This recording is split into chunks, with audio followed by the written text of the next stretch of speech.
Some places get abandoned, and the world simply moves on. Others get abandoned, and then the authorities put up fences, post guards, and make very clear that moving on is the only option available to you. These are 15 abandoned places on Earth you're forbidden to enter. Number 15, Varosha, Famagusta, Cyprus. Varosha was once the most glamorous resort district on the eastern Mediterranean. In the early 1970s, this beachfront quarter of Famagusta, Cyprus, attracted international celebrities and wealthy tourists to its high-rise hotels and white sand beaches, drawing visitors including Brigitte Bardot and Elizabeth Taylor.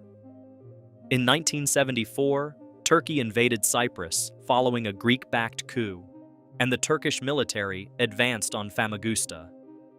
The Greek Cypriot population of Varosha, approximately 35 to 40,000 people, fled, leaving everything behind. Turkish forces fenced off the district and declared it a restricted military zone. For nearly 5 decades, Varosha sat behind barbed wire, its hotels and apartment buildings slowly collapsing, its streets occupied only by the occasional military patrol, and an extraordinary variety of wildlife that moved into the empty buildings as humans departed. Cars rusted in showrooms. Clothing remained on hangers in boutiques. Kitchen tables still had dishes on them. United Nations resolutions called for the return of the territory to its original inhabitants, and none of those resolutions were ever implemented. In 2020 and 2021, Turkish Cypriot authorities began reopening portions of Varosha to the public for the first time since 1974, a move condemned by the government of Cyprus and the international community as a violation of UN resolutions. Limited beach access and partial reopening of some streets have since occurred, but the majority of the original resort district, particularly the abandoned hotel district closest to the beach, remains fenced, guarded, and off-limits. The legal status of the entire area remains disputed in ways that are unlikely to be resolved anytime soon. Number 14, Oradour-sur-Glane, France. Oradour-sur-Glane is a village in the Haute-Vienne department of southwestern France, and on June 10, 1944, 4 days after the D-Day landings in Normandy, a unit of the Waffen-SS Das Reich Division entered the village, rounded up the entire population of around 642 people, and systematically murdered them. The men were shot in barns and outbuildings. The women and children were herded into the church, which was set on fire. Those who tried to escape through the church windows were shot. The village was then burned and looted. The massacre was carried out in reprisal for French resistance activity in the broader region, though Oradour-sur-Glane itself had no documented resistance connection. The village appears to have been chosen partly by coincidence and partly to send a deliberate message of collective punishment. One man, Roger Godfrin, escaped by hiding and then fleeing during the early stages of the massacre. A handful of others survived with severe injuries by feigning death beneath the bodies of those who had been killed around them. After the war, French President Charles de Gaulle declared that the ruins of the village would be preserved exactly as they were, as a permanent memorial. A new village was built nearby to house the survivors and returning residents, and the ruins of the original Oradour-sur-Glane are maintained to this day by the French government as a national memorial site. Visitors can walk through the ruins, the roofless houses, the burned-out church, the rusting cars on the streets, but the site is treated with the gravity of a cemetery, which it functionally is, and the surrounding perimeter and specific structures are not accessible beyond the designated walking areas. The French government has maintained this memorial state for over 80 years, and there is no indication that policy will ever change. Number 13. Kolmanskop, Namibia. Kolmanskop is a diamond mining town in the Namib Desert of Namibia, and it has been abandoned long enough that the desert has begun doing what deserts do, moving in through every door and window and slowly filling the interiors of buildings with sand. The town was built in 1908, following a diamond discovery in the area, constructed by German colonial authorities in a style that reproduced German small-town architecture in the middle of the Namib: a hospital, a casino, a ballroom, a skittle alley, a school, and residential housing. all transplanted into one of the driest environments on Earth. The diamonds near Kolmanskop were exhausted within a few decades, and richer deposits were discovered further south. The population drifted away through the 1940s and 1950s, and the town was formally abandoned in 1954. Since then, the desert has reclaimed it at its own pace. Sand dunes have grown through the floors and against the walls of the houses, in some rooms reaching waist height or higher, creating a surreal visual of domestic architecture half submerged in a sea of fine orange sand. The site is managed by a diamond mining company, Namdeb Holdings, which controls access to the area because the surrounding region is still an active diamond mining zone. Entry requires a permit and a guided tour organized through a specific licensed operator, and the area around the town beyond the managed tour footprint is strictly off-limits because the entire region sits within an active concession area where unauthorized access is treated as potential diamond theft with penalties under Namibian law that tend to focus the mind considerably. Number 12. Hashima Island, Japan. Hashima Island, known colloquially as Gunkanjima or Battleship Island for the silhouette it presents when viewed from the sea, sits about 15 kilometers from Nagasaki in Japan's Nagasaki Prefecture and was one of the most densely populated places on Earth during its peak years of coal production in the mid-20th century. At its maximum, roughly 5,259 people lived on an island measuring just 160 meters by 480 meters, a density that required multi-story concrete apartment buildings constructed in tightly packed rows that left almost no open space on the island's surface. The Mitsubishi Corporation operated the coal mines on Hashima from 1890 until 1974, when the mines were exhausted and the island was abandoned. The entire population left within a matter of months, and Hashima has been uninhabited since. The concrete apartment buildings, which were among the earliest large-scale reinforced concrete residential structures in Japan, have been decaying ever since, and several have partially collapsed, creating a combination of crumbling facades, exposed rebar, and interiors frozen in 1974 that has made the island one of the most photographed abandoned locations in the world. After being completely closed to visitors for over 3 decades, the Japanese government reopened a small portion of Hashima to guided tours in 2009, and it became a UNESCO World Heritage Site in 2015 as part of a collection of Meiji-era industrial sites. The touring area is extremely limited, a small walkway along one edge of the island, and the vast majority of the actual structures, particularly the interior of the apartment buildings and the mine infrastructure, are completely off-limits due to genuine structural collapse risk. The island also carries a dark history of Korean and Chinese forced labor during World War II, a context that complicated its UNESCO designation and continues to generate diplomatic tension between Japan and South Korea. Number 11. Pripyat, Ukraine. Pripyat is the city that Chernobyl built and the nuclear disaster destroyed. Founded in 1970 as a model Soviet city to house workers at the nearby Chernobyl nuclear power plant, Pripyat had around 50,000 residents when reactor number 4 exploded on April 26, 1986, releasing radioactive contamination across a vast area. The evacuation of Pripyat was announced 36 hours after the explosion. Residents were told to pack for 3 days and were then never allowed to return. The city has been inside the Chernobyl exclusion zone ever since, a 30-kilometer radius around the power plant where access is controlled by the Ukrainian government. The Soviet-era infrastructure of Pripyat, apartment buildings, schools, a hospital, an amusement park with a Ferris wheel that had never operated before the evacuation, a sports stadium, has been slowly consumed by vegetation and decay since 1986, with trees growing through floors, moss covering walls, and the entire city taking on the distinctive visual quality of nature, reclaiming human construction in real time. Tourism to the exclusion zone has been permitted since 2011, administered through licensed Ukrainian tour operators who are legally authorized to bring small groups into specific areas of Pripyat and other sites within the zone. Entry without authorization from the State Agency of Ukraine for Exclusion Zone Management is illegal, and the risks are real. While surface radiation levels in many parts of Pripyat are relatively manageable for brief visits, certain areas and specific objects in the zone remain highly contaminated and genuinely dangerous. Independent access is prohibited, enforced, and in the interest of anyone's continued health, a rule worth following. Number 10. Balestrino, Italy.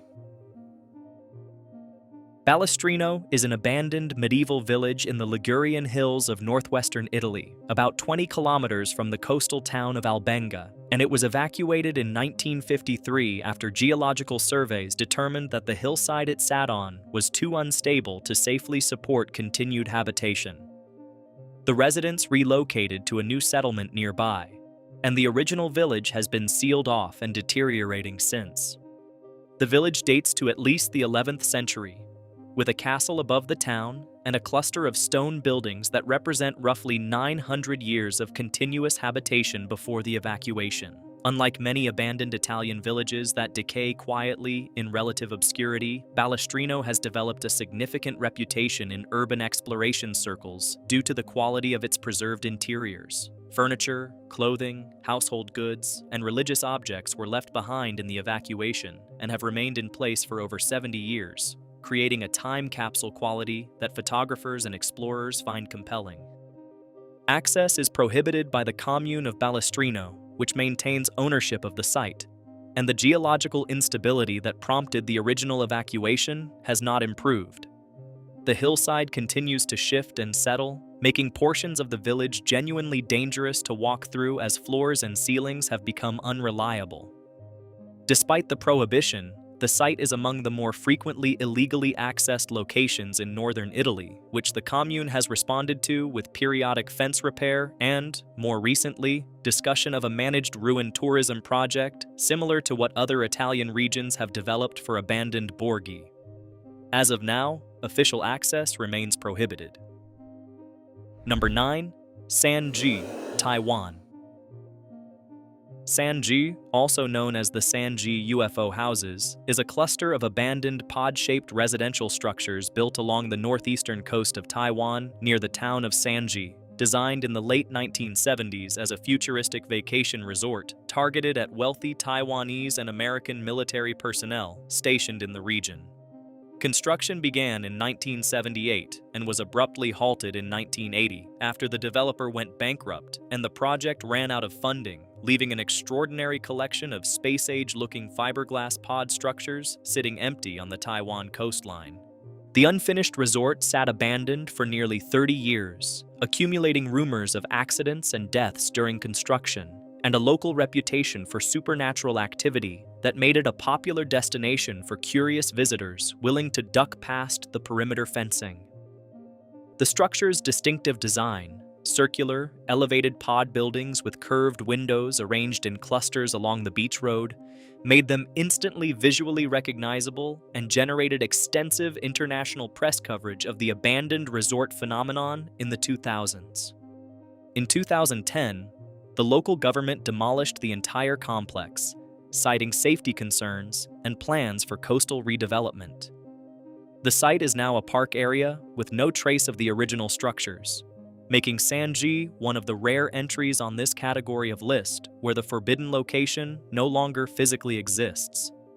The demolition was controversial among urban exploration and architectural history communities, who argued the structures had genuine historic and artistic value as examples of late 1970s utopian architecture. The local government disagreed. The pods are gone, and the argument ended with them. Number 8. Centralia, Pennsylvania. Centralia, Pennsylvania is a borough whose physical presence has been steadily disappearing since 1962, when a coal mine fire was accidentally ignited beneath the town and never successfully extinguished. The fire spread into the network of anthracite coal mine tunnels running beneath the community and has been burning continuously ever since, 6 decades and counting, with some estimates suggesting it could continue for another 200 years on the fuel remaining in the ground. The population of Centralia was around 1,000 in 1980. Through the 1980s, as carbon monoxide levels in basements rose, sinkholes began opening in yards and streets, and a 12-year-old named Todd Domboski nearly fell into a superheated mine void that opened beneath him. In 1981, Congress funded a buyout and relocation program. By 1992, the zip code had been revoked. Pennsylvania condemned all remaining properties in 2009, though a small number of residents who fought the condemnation were permitted to remain for the duration of their lifetimes. Today, roughly 5 to 10 people still live in Centralia, down from over 1,000. The streets remain, some with signage still standing, running between empty lots where houses used to be. Only sidewalks and front stoops give away where buildings once stood. Pennsylvania technically owns most of the land, and remaining properties will revert to state ownership when current residents die. Route 61 has been buckled, abandoned, and partially buried. The borough is not formally forbidden to visitors, but trespassing on condemned properties is illegal, and the area around the most active underground burn zones is genuinely dangerous. Number 7. Humberstone and Santa Laura, Chile. Humberstone and Santa Laura are two adjacent ghost towns in Chile's Atacama Desert, among the driest places on Earth, preserved almost entirely by the near-total absence of rain, which has prevented the kind of structural decay that would have reduced them to rubble decades ago. Both towns were part of Chile's nitrate mining industry, which produced sodium nitrate used as agricultural fertilizer and explosives during the late 19th and early 20th centuries, making the region enormously wealthy until synthetic nitrogen fixation, the Haber-Bosch process, developed in Germany in the early 20th century, made natural nitrate mining economically obsolete almost overnight. Humberstone was established in 1862 and at its peak housed over 3,700 workers and their families in a genuine company town with a theater, a hotel, a swimming pool, a school, and a church. Santa Laura operated alongside it as a companion industrial facility. Both towns were abandoned in 1960 as the last commercially viable nitrate extraction came to an end, and the workers walked away from everything that couldn't be transported. UNESCO designated both sites as World Heritage Sites in 2005, recognizing their extraordinary state of preservation and their historical significance to the global nitrate trade. Management by Chile's National Monuments Council has made portions of the sites accessible for guided visits, but the industrial infrastructure, particularly the Santa Laura saltpeter works, with its rusting machinery and unstable structures, is restricted beyond specific designated touring areas. The combination of structural danger and active conservation requirements keeps most of what made these towns function firmly off-limits to independent exploration. Number 6. Craco, Italy.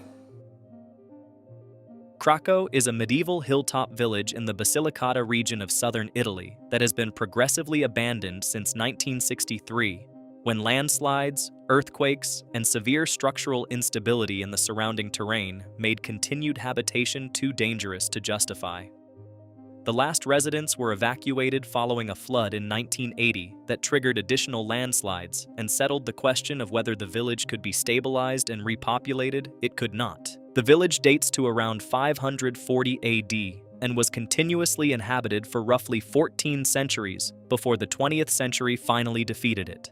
The stone buildings, the medieval church of Sant'Angelo, the ruins of a Norman tower, and the tight network of lanes that connected the community all survive in varying states of decay along the ridgeline above the Cavone River Valley. From a distance, Craco looks like a perfectly intact medieval village. Up close, the interior floors are gone, the walls are cracked in ways that suggest imminent decisions by gravity, and the entire site is classified by Italian authorities as a restricted zone, requiring permits for entry. The Italian government has issued limited permits for film productions. Craco has appeared in multiple films, most notably Mel Gibson's The Passion of the Christ in 2004 and several Italian productions, and for guided tours organized through the Craco Society, which has been working on preservation and controlled tourism development for years. Independent access is illegal and, more relevantly, genuinely unwise given the structural conditions. The village exists in a state of slow, monitored collapse, and the question of whether any of it can be stabilized and safely shown to visitors on a regular basis is one that Italian preservation authorities have been grappling with for decades without arriving at a definitive resolution. Number 5. Beelitz-Heilstätten, Germany.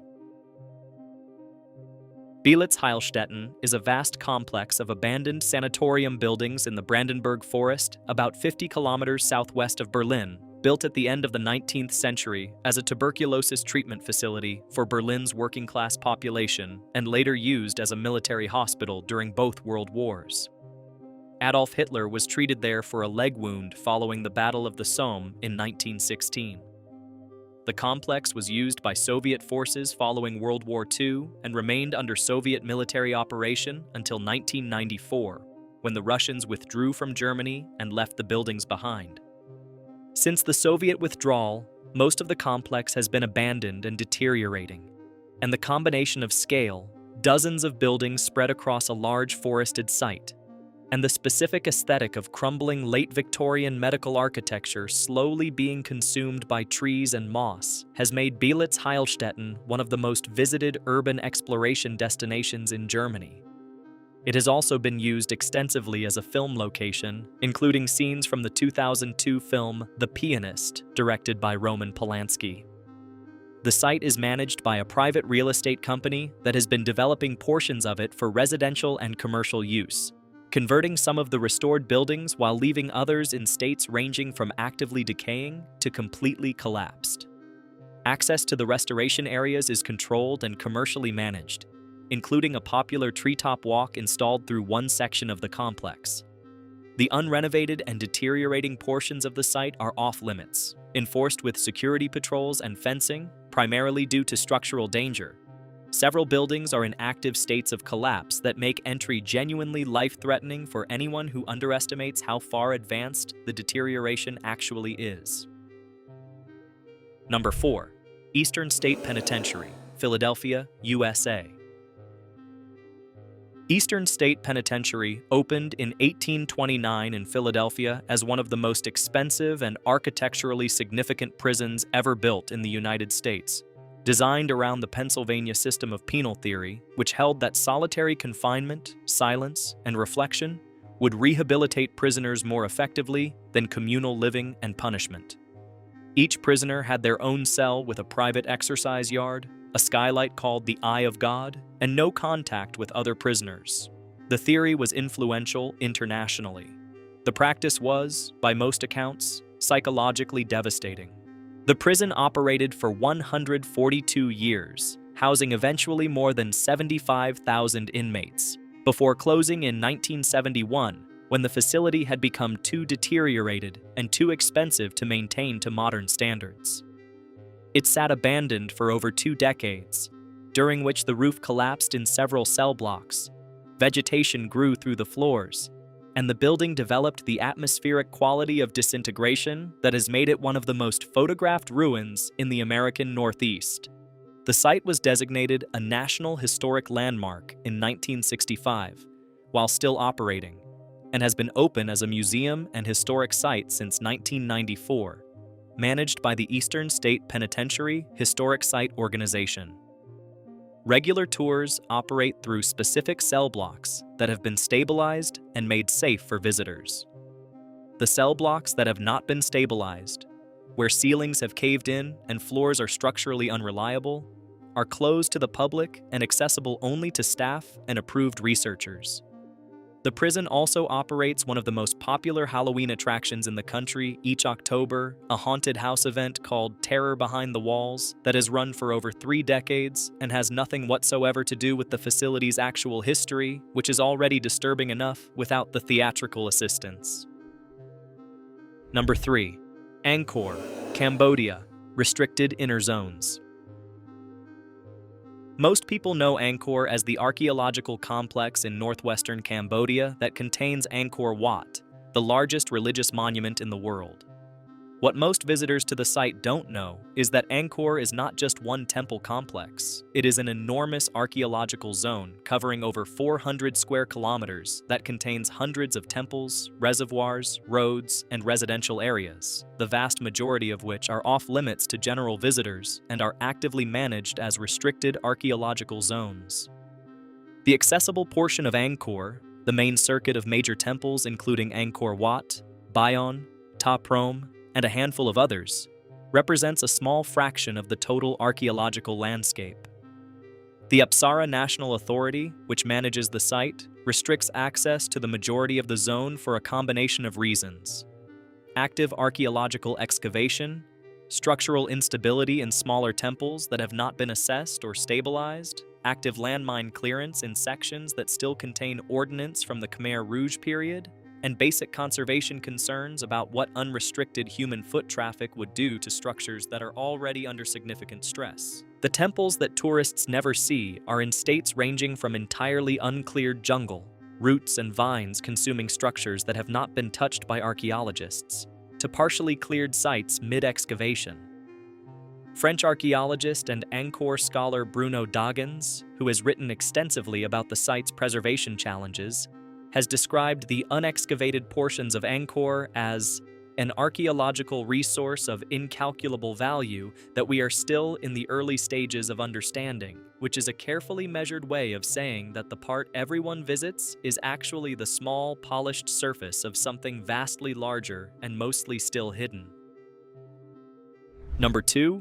Bikini Atoll, Marshall Islands. Bikini Atoll is a ring of coral islands in the Marshall Islands in the Central Pacific, and between 1946 and 1958, the United States government detonated 23 nuclear weapons there as part of Operation Crossroads and subsequent nuclear testing programs, including the Castle Bravo hydrogen bomb test of 1954, which was the most powerful nuclear device the United States has ever detonated and was roughly 2.5 times more powerful than its designers had predicted. The Bikini Atoll Islanders were relocated in 1946, told they were temporarily giving up their island for the good of mankind, and that they would eventually be able to return. They have never been able to return permanently. The soil, the coconut trees, and the food chain on the islands remain contaminated with cesium-137 and strontium-90 at levels that make sustained habitation medically inadvisable. The United States paid significant compensation to the Marshallese government and people in the 1980s and 1990s following court rulings, but the amount has been widely considered inadequate relative to the scale of what was taken. UNESCO designated Bikini Atoll a World Heritage Site in 2010, recognizing it as a place of significance both for its role in Cold War nuclear history and as an example of the long-term environmental consequences of nuclear testing. Limited diving tourism is permitted. The lagoon contains the wrecks of ships sunk during the 1946 tests, including the USS Saratoga, and the diving is considered world-class. But living on or farming the islands is not recommended, and the Marshall Islands government maintains strict oversight of all access. The surface of the atoll remains one of the more visually beautiful and geopolitically complicated places on Earth simultaneously. Number 1. Chernobyl Exclusion Zone Inner Sanctum, Ukraine. The outer Chernobyl exclusion zone has been discussed in the Pripyat entry, but the innermost portion of the zone, the area immediately around reactor number 4 and the new safe confinement structure built over it, deserves its own place at the top of this list. This is not the tourist-accessible portion of the exclusion zone. This is the part that remains genuinely restricted regardless of what tour operators offer and what the Ukrainian government has permitted on the zone's periphery. The new safe confinement, an enormous arched steel structure completed in 2016 and slid into position over the ruins of reactor number 4 and its original sarcophagus, cost approximately 1.5 billion euros to construct and was funded by an international consortium of countries specifically because Ukraine could not afford to address the ongoing containment challenge alone. The structure is designed to last 100 years and is intended to allow remote-controlled demolition of the unstable structures inside the original sarcophagus to proceed safely without releasing further contamination. The area immediately around the confinement structure is restricted to authorized workers only, with strict dosimetry monitoring and time limits on exposure. The reactor hall itself and the areas directly beneath and around the confinement are not accessible to anyone other than highly specialized workers conducting maintenance on the containment structure or the remote systems operating inside it. No tour, no press credential, and no amount of creative bureaucratic navigation gets a civilian inside that perimeter. The melted reactor core, the corium that poured through the floor of the reactor building during the disaster and solidified in the basement levels, nicknamed the Elephant's Foot, remains where it landed in 1986, still radioactive enough that a brief unprotected exposure would be fatal. It is the single most forbidden square meter of abandoned space on Earth, and it earns the top spot on this list without any competition. These places earned their restrictions through disaster, history, danger, and in some cases sheer human stubbornness about what gets preserved and how. Most of them you can see from a safe distance. A few of them you genuinely cannot get close to regardless of what you try. If you found this one worth your time, hit like and subscribe. There's more out there.